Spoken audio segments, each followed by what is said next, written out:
That was Juan Carlo at ang kanyang kantang Ere. Isa sa mga pinaka-ginugol search ng mga tao ngayong 2023. Siguro kasi maraming nagulantang na parang, teka lang sandali, tama ba yung narinig ko? Nagmura ba talaga siya dun sa kanta? And people had to check kung tama ba yung lyrics na narinig nila. O, diba? Which is, totoo po, opo, may mura po talaga yung kantang yon. I guess one of the reasons bakit ang daming nakarelate dun sa kanta. Because sometimes mapapaput ka na lang talaga. Lalo-lalo na sa mga maraming pinagdadaanan, di ba? O kaya on a daily life lang, may mga times talaga na mapapaput naman talaga, oo. Kaya, patok yung kanta na yan ni Juan Carlo ngayong 2023. Yeah. It's just all those emotions in one song, di ba? Applicable sa lahat ng applicable sa lahat ng nakakaput na pwedeng mangyari sa'yo sa buhay mo. Ganyan.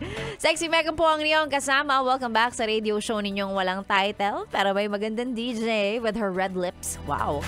At ang kaniyang topic ngayong umaga, o simple lang ngayong araw po ng Friday, gustong malaman mula sa'yo ni Sexy Megan. Since magpapasko na on Monday, of course, actually Sunday, diba? Sunday night kasi yan yung bisperas. Salubong, Christmas salubong. So ngayong araw ng Friday, ano lang tayo, kumbaga, fill in the blanks. Tama ba? Fill in the blanks ba to?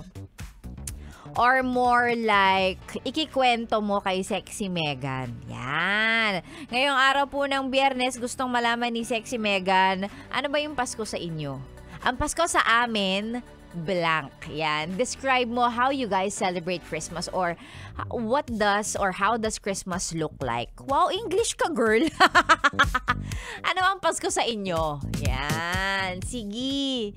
Pwede kang magdrama kung gusto mo. Pwede mong i-describe at hayaan mong mainggit kami kung paano kayo magpasko. Ha? Oo, yan. Kasi baka may iba sasagot dyan. Ang Pasko sa amin, we spend it abroad. Naghahabol kami ng winter sa Europe. Ganun kami magpasko. Wow! Sarap naman, ha? Sarap. Sana all. Pero alam mo, kasama sa mga pangarap ko yan.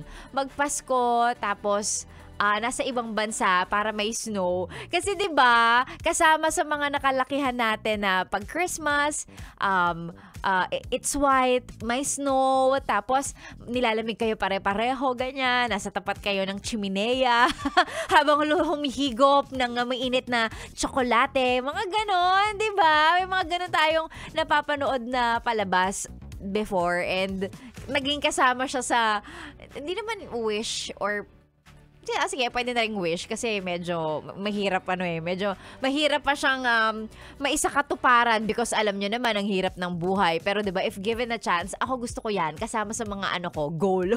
Goal talaga. Kasama sa mga pangarap ko. Mag-Christmas ako sa ibang bansa tapos mas snow ganon. Yung Christmas Eve nasa tapat ako ng furnace. Wow! Diba, sa nagpapainit ako sa chimenea, meron kaming fireplace, ganyan. Diba? It's very important kind of Christmas. Ay nako, ayun lang. Ang dami kong daldal, nakakainis. Ayan, yung mga sagot po ninyo ay isend ninyo sa ating Facebook page. Sa page ko na lang, direkta, Sexy Megan, pag-usapan natin. Ang Pasko sa amin, blank. Ayan, later on, babasahin natin ang mga sagot na yan. Sexy Megan po ang iyong kasama all the way hanggang mamaya pang 9:00 sa stasyong nakakayang, nakaka-fresh, 101.1. Yes, the best!